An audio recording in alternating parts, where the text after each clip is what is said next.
चलिए आज हम आगे बढ़ेंगे और आज हम ज्योग्राफी का लेक्चर 4 आपको कंट्रीब्यूट करेंगे। इसमें हम आगे के सारे मसले समझेंगे। इसमें हमने कल तक ये समझा कि इंडिया किस तरह से एक लैंड ऑफ डाइवर्सिटी है। कोई भी डाइवर्सिटी एग्जिस्ट ही नहीं कर सकती जब तक उसमें यूनिटी ना हो। और एक कंट्री जिसमें इतनी डाइवर्सिटी है जो कि उसकी यूनिटी पे बेस्ड है, तो उसमें कैपेबिलिटीज़ और पोटेंशियल्स कितने हैं, वो वर्ल्ड लेवल पर हिस्टोरिकली क्या रोल प्ले करती रही है, इन फ्यूचर वो किस तरह के रोल प्ले करेगी, क्या क्या उसकी अपॉर्चुनिटीज़ हैं, क्या क्या उसके अचीवमेंट्स हैं और क्या क्या उसके सामने चैलेंजेस हैं, ये सारा हम आज डिस्कस करेंगे। चलिए सबसे पहले डिस्कस करते हैं कि इंडिया में पोटेंशियल्स किस तरह के हैं और इंडिया किस लेवल पे काम कर रहा है इन चीज़ों को लेकर के। तो लैंड ऑफ पोटेंशियलिटीज़, जब इस तरह की बातें आती हैं तो मेंस के क्वेश्चन इसी तरह के स्टेटमेंट्स पे बनते हैं।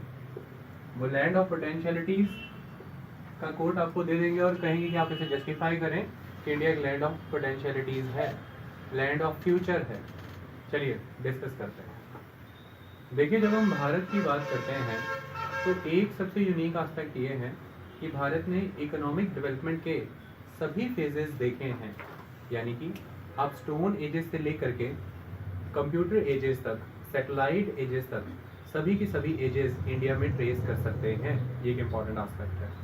आप सभी की सभी एजेस इंडिया में ट्रेस कर सकते हैं, ये एक बात है। सेकेंड एस्पेक्ट अगर हम करें इम्पॉर्टेंट कि क्या क्या पोटेंशियल्स हैं, जब भी आप किसी कंट्री की इकोनॉमिक डेवलपमेंट को किसी दूसरी कंट्री के साथ कंपेयर करना चाहते हैं तो दो इम्पॉर्टेंट एस्पेक्ट्स होते हैं। पहला एस्पेक्ट होता है कि इस कंट्री में नेचुरल रिसोर्सेज किस लेवल पर अवेलेबल हैं, और दूसरा एस्पेक्ट होता है कि उन नेचुरल रिसोर्सेज को यूटिलाइज करने के लिए इस कंट्री के पास टेक्नोलॉजी का लेवल क्या है। क्योंकि जब तक ये दोनों चीज़ें हाथ में हाथ लेकर के आगे ना बढ़ें तब तक उस कंट्री का विकास नहीं हो सकता। अगर हम इसी पैमाने पर वर्ल्ड की दो मेन, एक कॉन्टिनेंट और एक कंट्री का कंपैरिजन अगर करें तो अफ्रीकन कॉन्टिनेंट जो कि कम्प्लीटली रिसोर्सेज से भरा हुआ है, लेकिन इकोनॉमिक डेवलपमेंट का लेवल आपको वहाँ पर उतना नहीं मिलता है। इसका बिल्कुल उल्ट अगर आप जापान की बात करें, रिसोर्सेज के मामले में ऑलमोस्ट डिवॉइड है, नहीं है रिसोर्सेज, लेकिन अगर आप इकोनॉमिक डेवलपमेंट की बात करें तो लीडिंग कंट्रीज़ में उसका नाम शुमार है। उसका रीज़न ये है कि जापान के पास अपनी टेक्नोलॉजीज़ हैं और वो बेटर वे में जितने भी उसके सराउंडिंग कंट्रीज़ में रिसोर्सेज हैं उन्हें अपने लिए और वर्ल्ड के बेटरमेंट के लिए यूटिलाइज करना जानता है।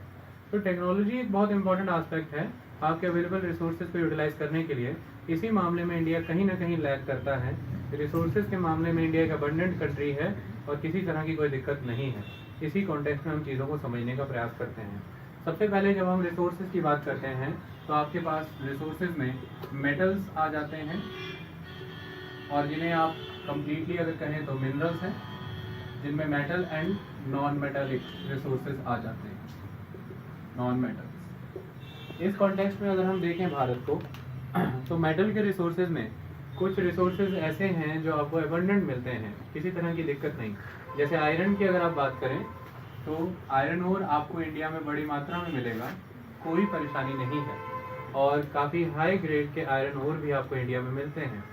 इस लेवल पर आयरन ओर हैं कि हम ये आयरन ओर जापान को एक्सपोर्ट करते हैं, जिसके लिए हमने काफ़ी डेडिकेटेड ईस्टर्न कोस्ट के ऊपर पोर्ट्स भी बनाए हैं। कुछ हमारे खास पोर्ट हैं जो जापान को मटेरियल एक्सपोर्ट करने के लिए ही बने हैं। तो अल्टीमेट एस्पेक्ट ये है कि हम iron ore as it is Japan को एक्सपोर्ट करते हैं। इसका मतलब ये है कि शायद हम उन्हें फुली यूटिलाइज करने की अभी कैपेसिटी नहीं रखते हैं अपनी आयरन एंड स्टील इंडस्ट्री में, जिसकी वजह से हम उसे स्टील में कन्वर्ट नहीं कर पाते। और आप ये जानते हैं कि कोई भी रॉ मटेरियल जब आप एक्सपोर्ट कर रहे हैं उसका एक फिनिश प्रोडक्ट अपनी कंट्री में नहीं बना पा रहे हैं तो उसमें वैल्यू एडिशन नहीं हो पा रहा है। क्योंकि जब भी आप एक मटेरियल को रॉ फॉर्म से फाइनल प्रोडक्ट तक लेकर के आते हैं उसमें डिफरेंट लेवल ऑफ प्रोसेसिंग रहती है। हर लेवल ऑफ प्रोसेसिंग में आप उस प्रोडक्ट में एक वैल्यू ऐड करते हैं, जिसकी वजह से हर लेवल पर एक एम्प्लॉयमेंट क्रिएट होती है, और इस एम्प्लॉयमेंट क्रिएट होने से ही पॉवर्टी एलिवेट होती है और इसी से देश का विकास होता है। यानी कि जब आप किसी भी मटेरियल को रॉ फॉर्म में एक्सपोर्ट कर रहे हैं तो दिक्कत की बात यहाँ पर ये मानी जा सकती है कि आप आपके पास नेसेसरी तकनीक नहीं है उसे बेहतर वे में फाइनल प्रोडक्ट में कन्वर्ट करने के लिए, तो ये अच्छी चीज़ नहीं होती। जब भी आप किसी कंट्री का फॉरेन ट्रेड का डाटा देखें, उसमें एक चीज़ ये देखेगा कि वो कंट्री कितने फिनिश्ड प्रोडक्ट एक्सपोर्ट करती है और कितने रॉ मटेरियल। अगर majority of the products raw material की फॉर्म में है तो फिर कंट्री के विकास का लेवल जो है वो काफ़ी धीमा है, पीछे है। अभी तकनीक की बहुत भारी कमी है, तकनीक का इस्तेमाल होना चाहिए, तो वहाँ पर टेक्निक डेफिशिएंसी है, उसे इंक्रीज़ करना है। जबकि रिसोर्स डेफिशिएंसी की सिचुएशन नहीं एग्जिस्ट कर रही है उस लेवल पर, क्योंकि आपके पास आयरन और अनदर प्रोडक्ट्स बड़ी मात्रा में है, मैंगनीज आपके पास बड़ी मात्रा में है, कोई दिक्कत की बात नहीं है। अगर आप कोल की बात करें नॉन मेटल में, तो कोल बड़ी मात्रा में आपके पास एग्जिस्ट करता है और काफ़ी सारी डिफरेंट क्वालिटीज़ के कोल एग्जिस्ट करते हैं। पीट से लेकर के हाई क्वालिटी तक सभी कोल एग्जिस्ट करते हैं, जिसमें मॉइस्चर का और ऐश का कंटेंट बहुत ही कम प्रोड्यूस होता है। इसके बाद अगर हम आगे बढ़ते हैं, कुछ ऐसे मेटल्स हैं जिनकी भारत में कमी है, उन्हें हम इंपोर्ट कराते हैं, क्योंकि अल्टीमेटली इंडस्ट्रीज तो भारत में भी लगी हुई हैं। इसके मामले में अगर हम देखें तो मेटल ऐसा नहीं है कि भारत में उन चीज़ों की मेटल्स की कमी है। रिजर्व कहीं ना कहीं किसी न किसी फॉर्म में हैं, यानी कि कॉन्टिनेंटल शेल्फ पे हैं, यानी कि लैंड से हट करके समुद्र में हैं, या फिर जो इंडिया का एक्सक्लूसिव इकोनॉमिक जोन है वहाँ पर उसके रिसोर्सेज पड़े हुए हैं, या फिर लैंड के ऊपर ही कुछ ऐसी साइट्स हैं जहाँ पर रिसोर्सेज हैं जहाँ से एक्सप्लॉइट करने के लिए आपके पास टेक्नोलॉजी नहीं है, क्योंकि एक्सप्लॉइटेशन तभी जेन्युइन है जब तक वो इकोनॉमिक वायबिलिटी को लेकर के सूटेबल हो। अगर आप समुद्र के तल से सोना निकाल रहे हैं और वो बेहद महंगा पड़ गया फाइनल प्रोडक्ट में कन्वर्ट होने तक, तो वो आपके लिए लाभदायक नहीं है, जबकि लैंड से उससे सस्ता सोना आपको मिल रहा है।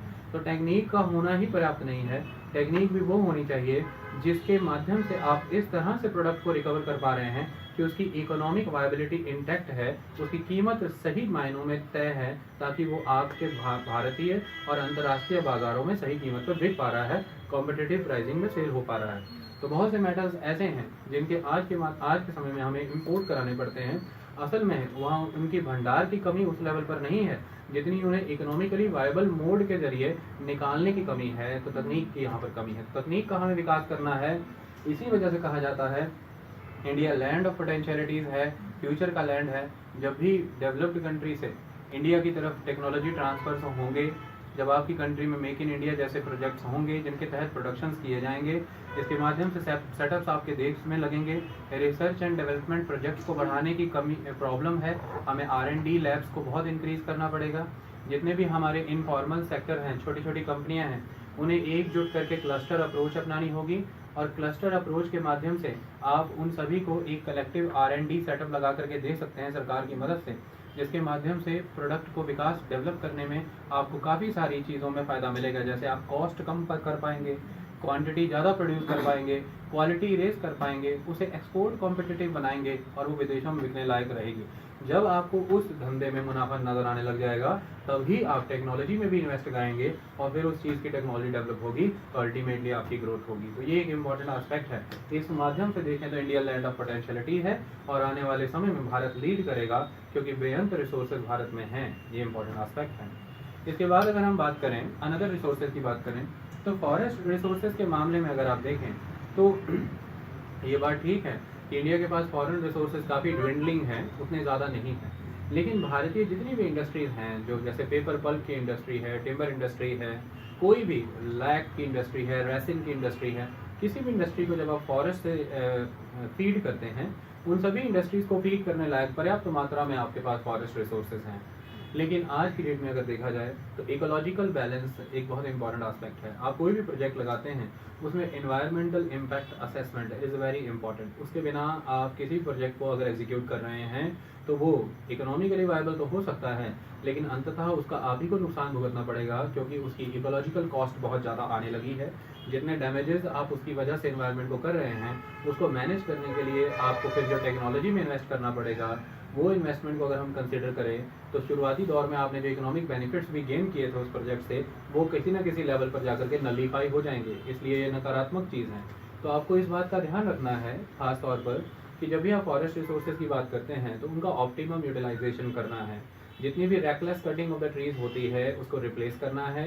जहाँ से भी आप जंगलों की कटाई कर रहे हैं, अदर प्रोजेक्ट्स के माध्यम से जिन जिन एरियाज में बैरन लैंड और कोई वेस्ट लैंड पड़े हैं वहाँ पर आपको फॉरेस्ट लगाने हैं। जितने भी प्रोजेक्ट्स आप नई नई कंपनीज को दे रहे हैं जो फॉरेस्ट बेस्ड इंडस्ट्रीज हैं या फिर जो मिनरल्स माइनिंग इंडस्ट्री हैं जिन्हें जंगल काटने हैं, उनकी जिम्मेदारी तय होनी चाहिए कि वो बहुत सारा एक अलग आइलैंड पे या अलग आप ही की कंट्री में किसी न किसी अलग लोकेशन के ऊपर जहाँ पर भी लैंड वेस्ट पड़ा है वहाँ पर उसके कंपैरेटिवली उसे कंपनसेट करने के लिए नए फॉरेस्ट या नए ट्रीज या नए पेड़ लगाएंगे। ये एक इंपॉर्टेंट एस्पेक्ट है। अदरवाइज अगर बेहतर वे में हमारे फॉरेस्ट के रिसोर्सेज को मैनेज किया जाए तो फॉरेस्ट रिसोर्सेज सफिशिएंट हैं, ऐसी कोई दिक्कत की बात नहीं है। हर तरह के फॉरेस्ट एंड ट्रॉपिकल एवरग्रीन से लेकर के टैगा एंड टुंड्रा क्लाइमेट तक के मुद्दे की बात यह है कि मैनेजमेंट उसका जेन्युइन तरीके से हो नहीं रहा है, कंपनसेशन ऑफ द फॉरेस्ट नहीं है। स्पीसीज जो है वो मोनोकल्चर लगाई जा चुकी है। यूरोपियन कॉलोनिज्म के समय में एक ही तरह के पेड़ लगाए गए हैं। मल्टीप्लिसिटी ऑफ द स्पीसीज की कमी है जिसकी वजह से हमें इकोलॉजिकल इम्पैक्ट झेलना पड़ता है। अदरवाइज फॉरेस्ट किसी न किसी लेवल पर आपके सूटेबल हैं, आपकी अभी की कंट्री की रिक्वायरमेंट्स को पूरा करने के लिए ठीक है।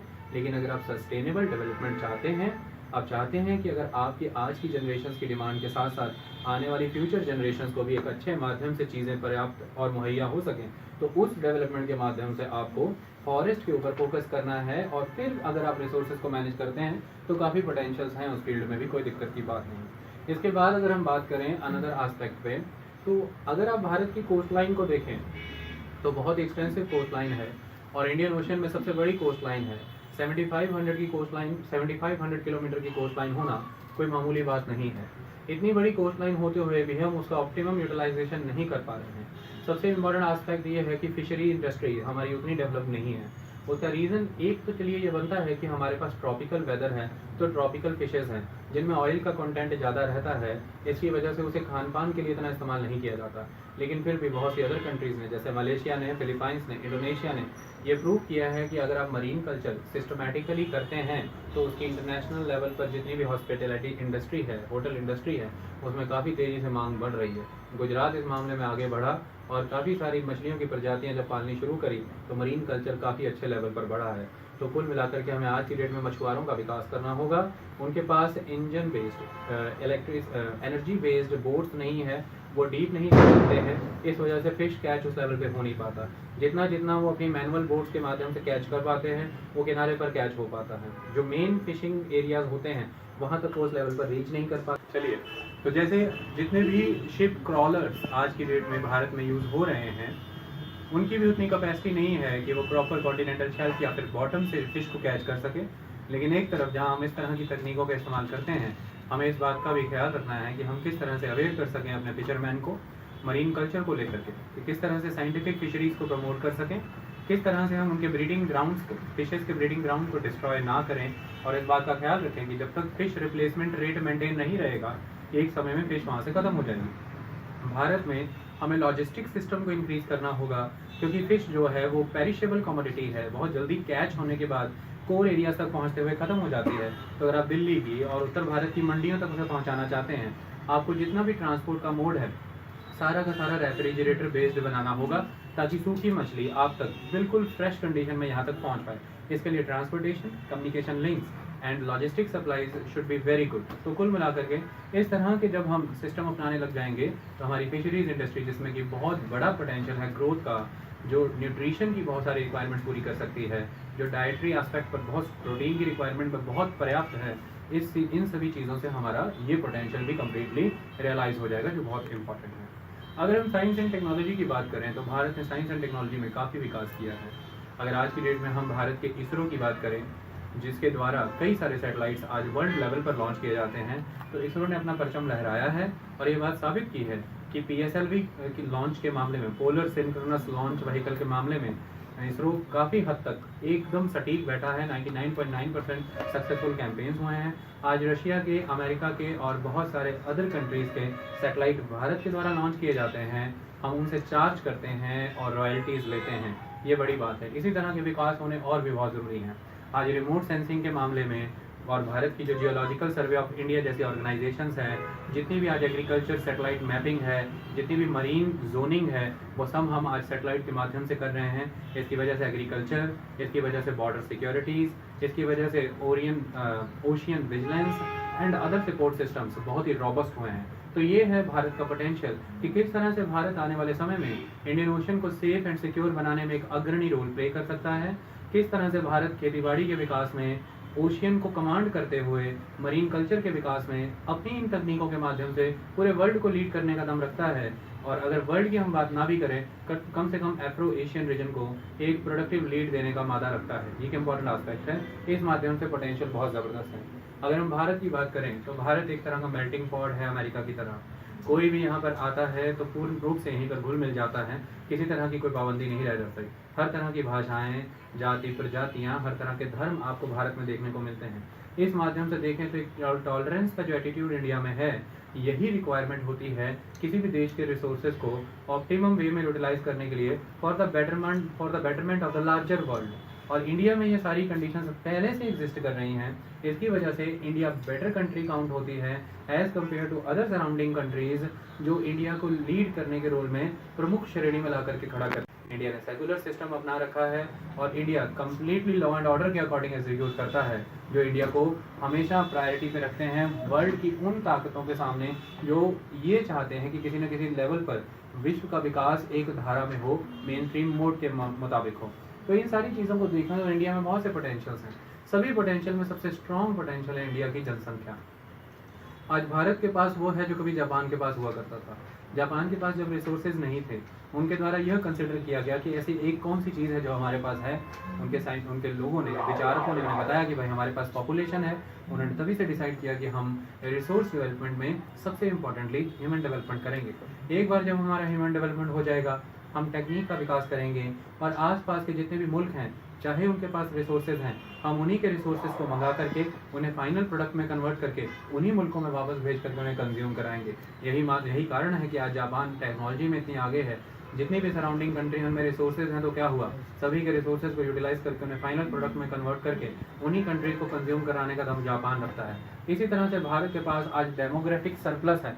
हमारे पास बड़े पैमाने पर पॉपुलेशन है, लेकिन कहीं ना कहीं due to the lack of education, तो एजुकेशन की कमी है, due to the lack of skills, due to the lack of employment opportunities, हम उन्हें उस लेवल पर यूटिलाइज नहीं कर पा रहे हैं और देश पर एक बोझ बने हुए हैं। तो हमारी कंट्री का जो एक डेमोग्राफिक डिविडेंड था, जो लाभ था हमें पॉपुलेशन का, वो डेमोग्राफिक बर्डन की फॉर्म में एग्जिस्ट कर रहा है।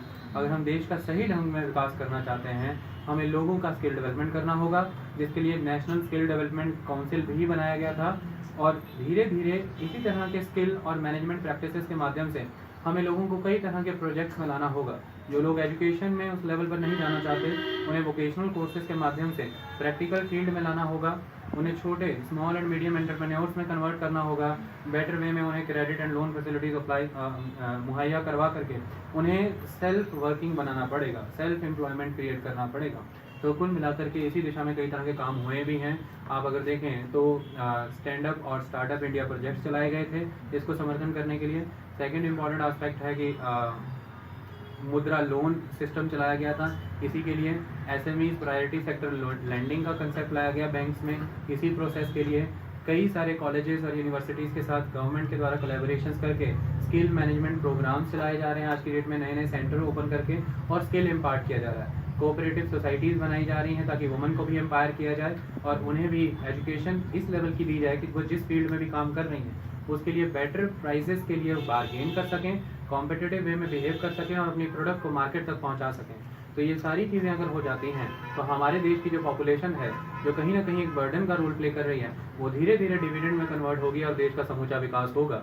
इन सभी चीज़ों को देखें तो वर्ल्ड लेवल पर सेकंड पॉपुलेशन होल्ड करने वाला, वर्ल्ड लेवल पर अगर हम साइज वाइज इंडिया का साइज देखें तो 7वें नंबर पे आने वाला, इंडियन ओशन में कोस्ट लाइन सबसे बड़ी, सिविलाइजेशन के मामले में देखें तो वर्ल्ड की one of the oldest civilisation in the civilisation वाला लैंड है ये।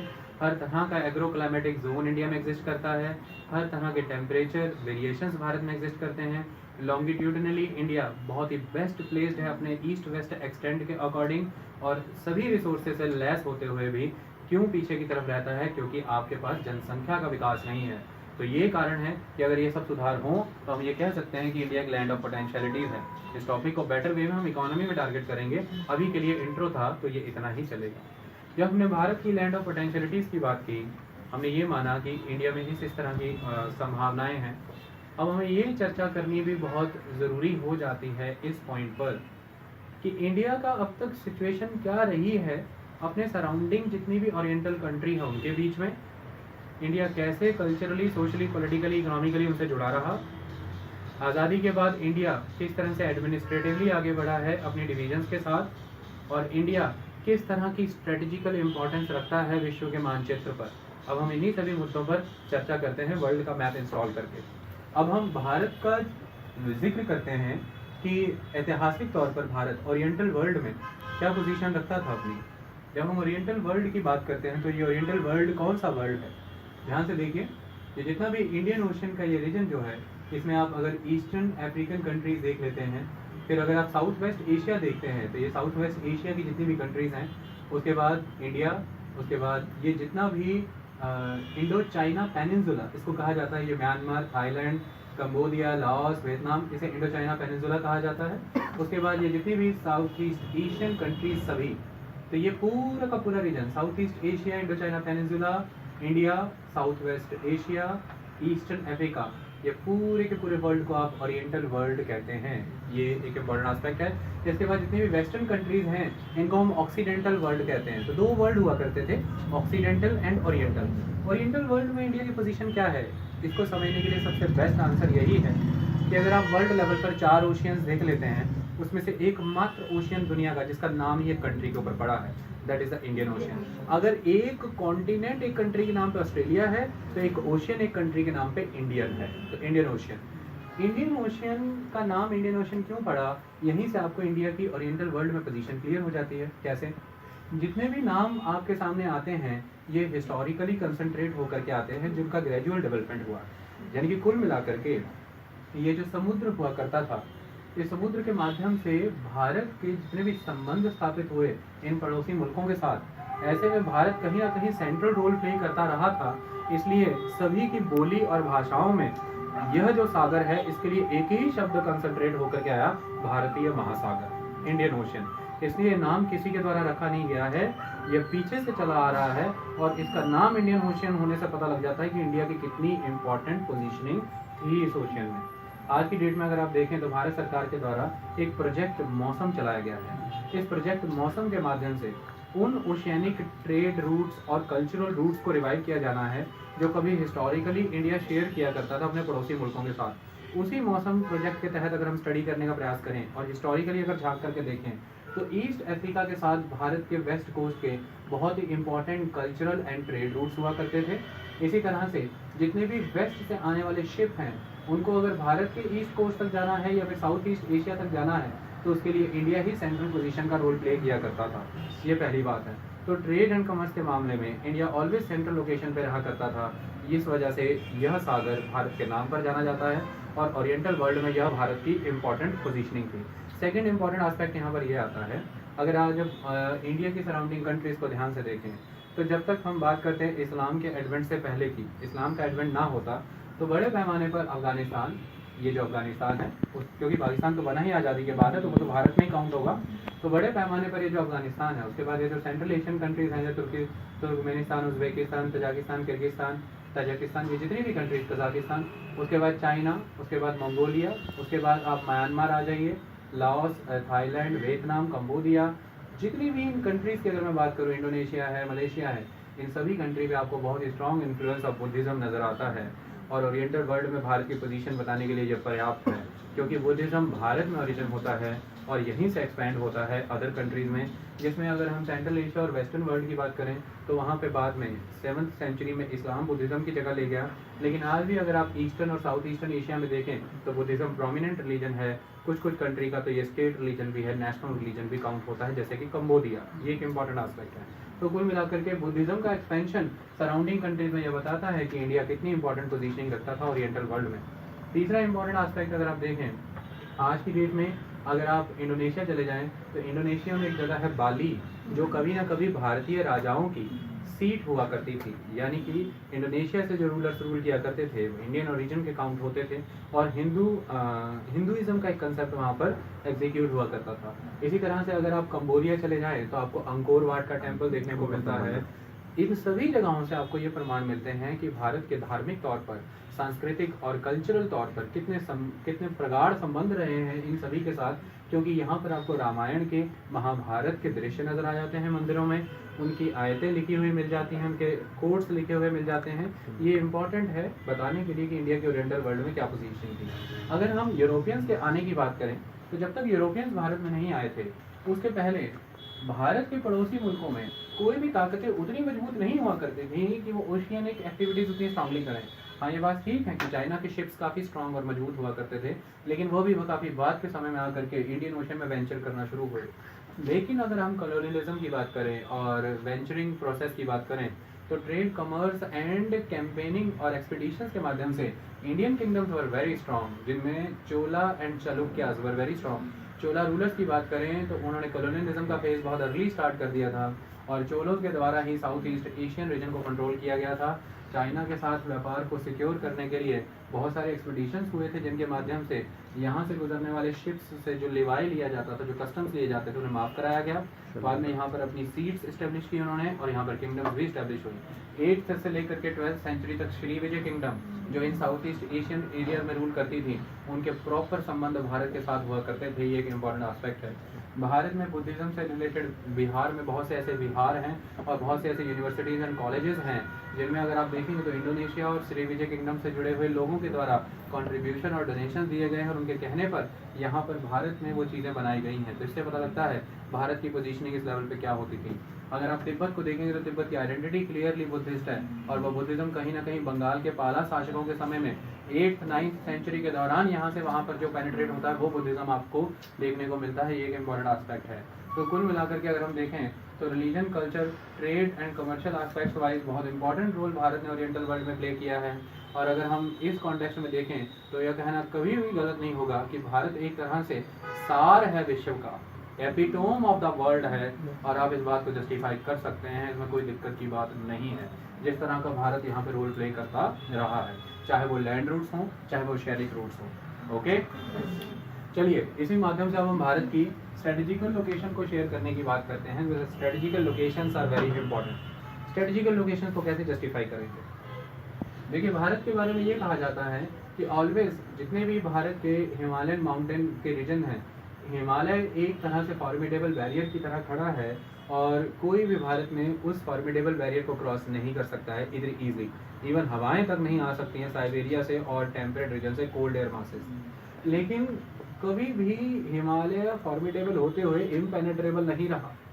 इंसान तो छोड़िए, होड़ के होड़ भारत में आते रहे हैं, सभ्यता की सभ्यताएं आती रही हैं, पूरी की पूरी सिविलाइजेशन और पूरी की पूरी किंगडम्स, पूरी ट्राइब्स उठ के भारत आती रही हैं। उसके कारण क्या है? उसके लिए हमें भारत के कई सारे रूट समझने होंगे। जब हम उन रूट्स को समझते हैं तब तो हमारी सारे कंसेप्ट क्लियर होते हैं। देखिए, जब आप भारत की स्ट्रेटेजिकल लोकेशन को डिस्कस करना चाहते हैं तो आपको भारत की interaction with the other world को समझना होगा, भारत की सेंट्रल पोजीशनिंग को अच्छे वे में अंडरस्टैंड करना होगा, भारत में उन मुल्कों का इंटरेस्ट इतना क्यों था इस चीज़ को समझना होगा। तो मैं समझाता हूँ। देखिए, जब हम हिमालय की बात करते हैं तो हिमालय में आपको बहुत ही हाइट पर अगर हम बात करें, हिमालय को क्रॉस करना नॉट ईजी अगर वहाँ पर पासेस एंड वैलीज ना हुआ करती। तो बहुत सारे पासेस आपको मिलेंगे, बहुत सारी वैलीज, पैसेजेस आपको मिलेंगे। तिब्बतियन भाषा में पासेस को ला कहा जाता है, पासेस के पीछे ला लगा रहेगा, इस बात का आप ध्यान रखना। तो अब इस कॉन्टेक्स्ट में अगर देखें तो Himalayan mountain mostly all year snow bounded रहते हैं, एटमॉस्फेयर की वहाँ पर कमी रहती है और टोपोग्राफी बहुत रगड़ है, उसे क्रॉस करना इजी नहीं। लेकिन पासेस आर देयर जिनके माध्यम से आप उन्हें क्रॉस कर सकें। तो कुछ पासेस हैं जो लगभग 6000 मीटर से भी ऊपर हैं, जो बहुत हाइट में रहते हैं, जिन्हें आप मेजॉरिटी ऑफ द सीजन में नहीं क्रॉस कर सकते हैं लेकिन बाद में आप कर सकते हैं। जैसे मुस्ताक का पास, ये इंपॉर्टेंट है। जैसे काराकोरम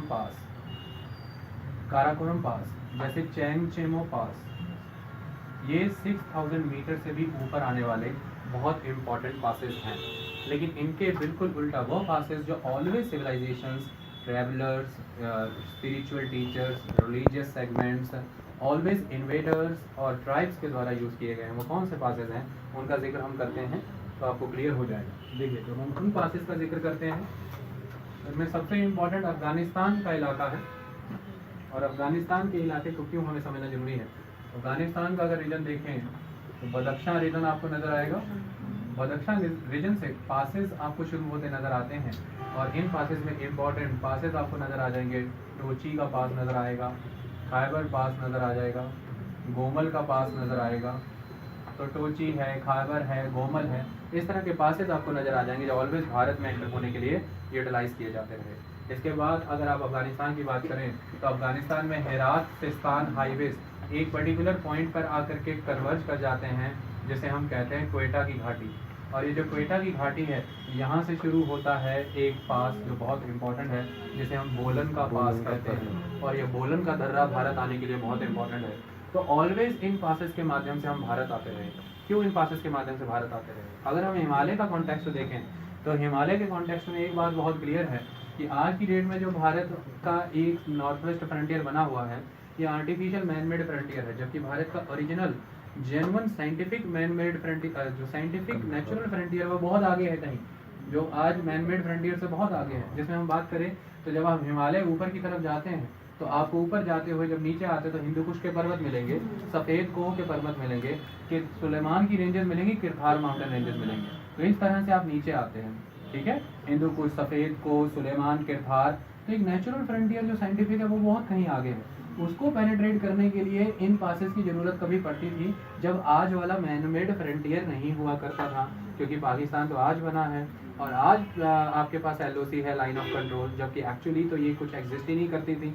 उसके पहले तो भारत बचता था अपने नेचुरल बैरियर से। नेचुरल बैरियर तो कहीं माउंटेन्स में है, जहाँ से एंटर होने के लिए आपको अफगानिस्तान को क्या बनाना पड़ता था, बेस, और अफगानिस्तान से जो पासेस भारत में आते हैं वो उन माउंटेन्स को क्रॉस करके आपको इंडिया लाते थे, इसलिए उन पासेस का मैं यहाँ पर जिक्र कर रहा हूँ। अब एक बार जब आप भारत आ चुके हैं उसके बाद कौन से पासेस इंपॉर्टेंट हैं?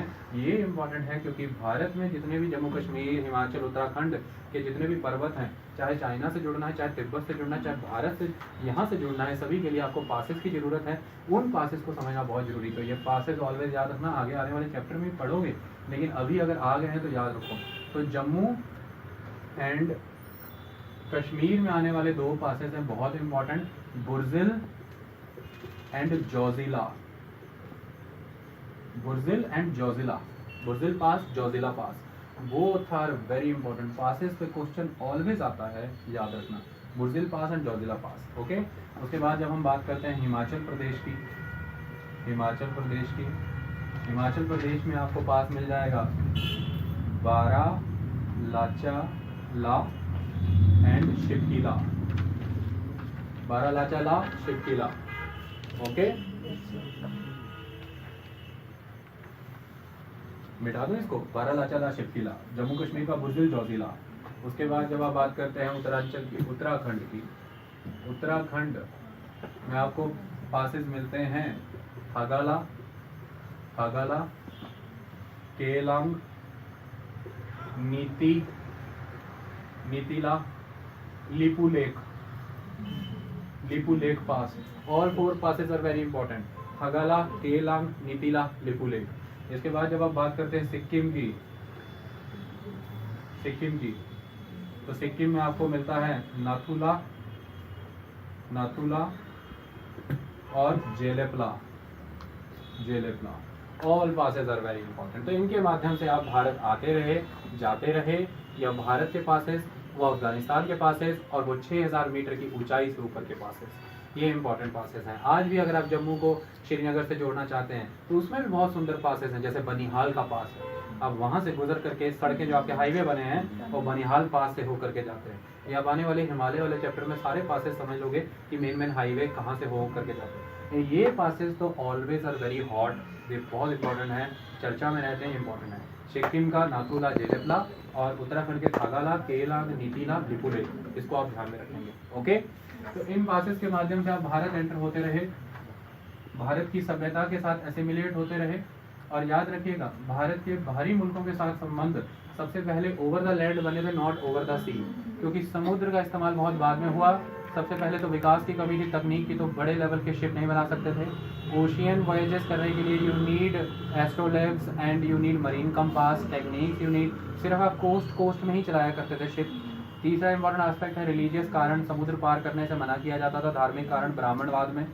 इसके अलावा लैंड के माध्यम से आप ऑलवेज कनेक्टेड रहे, क्योंकि बंजारे हुआ करते थे, पेस्टोरलिस्ट सेक्शन होता था, नोमैडिक हर्डर होते थे, और इस तरह से किस तरह से रोल प्ले करता रहा है वो यहाँ से समझ आ जाएगा कि सबसे पहले जो भारत में सिविलाइज्ड मैन आए हैं, the the very first civilised man they were Dravidians, इनके आने के रूट और इनके ओरिजिन का उतना क्लैरिटी नहीं है, लेकिन फिर भी ऐसा कहा जाता है कि ये कहीं ना कहीं, जो इराक की बात करें तो वहाँ पर जो टिग्रिस और यूफ्रेट नदियाँ बहती हैं, तो टिग्रिस